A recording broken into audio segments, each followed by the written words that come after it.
மகிழனுக்கும் மதிக்கும் நான் வந்து முட்டையில் எப்படி பென்குயின் செய்கிறது அப்படின்னு சொல்லி கொடுத்துருந்தேன். இது வந்து நான் ரொம்ப சின்ன வயசில் நிறைய பென்குயின் இந்த மாதிரி செஞ்சு வீட்டில் ஷோகேஸ் முழுக்க லைனாக அடுக்கி வச்ச ஞாபகம். சரி உங்களுக்கு கற்றுக் கொடுக்கலான்னு சொல்லிட்டு முட்டையில் சின்னதாக ஓட்டை போட்டு உள்ளே இருக்கிறது எல்லாத்தையும் வெளியில் எடுத்துடணும். எடுத்து அதை நல்லா தண்ணி ஊற்றி வாஷ் பண்ணிடணும். வாஷ் பண்ணதுக்கப்புறம் இவங்களுக்கு வந்து எப்படி பென்குயின் செய்கிறது அப்படின்னு கோடு போட்டு பெயிண்டிங் பண்ண சொல்லி கொடுத்தேன்.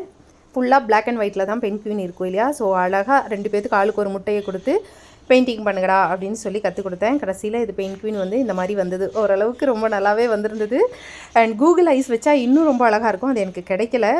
மண்டை மட்டும் தான் கொஞ்சம் கவர் பண்ண முடியல. மற்றபடி ஓரளவுக்கு சுமாரான உருவம் வந்துருச்சுன்னு தான் சொல்லுவேன். எப்படி இருந்துச்சுன்னு சொல்லுங்கள். கோழி குஞ்செல்லாம் பார்த்துட்டு எனக்கு சைல்டுஹுட் மெமரிஸ் மறுபடியும் வந்துருச்சு. இதெல்லாம் நான் சின்ன வயசில் வளர்த்திருக்கேன். ஆனால் ஒன்று கூட வளர்த்தாமல் எல்லாம் செத்து போனிருக்கு. சரி பாப்பா தம்பிக்கு வாங்கலாமான்னு பார்த்தேன். ஆனால் அவங்க இன்னும் கொஞ்சம் பெரியவங்க ஆகணும், இதை பற்றி தெரிஞ்சு இதை நல்லபடியாக வளர்த்தணும் அப்படின்னா அவங்க இன்னும் கொஞ்சம் பெருசாகணும் அப்படின்னு சொல்லிட்டு வாங்காமையே வந்தாச்சு. உங்களுக்கு யாருக்காவது இது வளர்த்துன ஞாபகம் இருக்கா? இல்லை ஒன்றாவது சாகாமல் வளர்த்திருக்கீங்களான்னு சொல்லுங்கள்.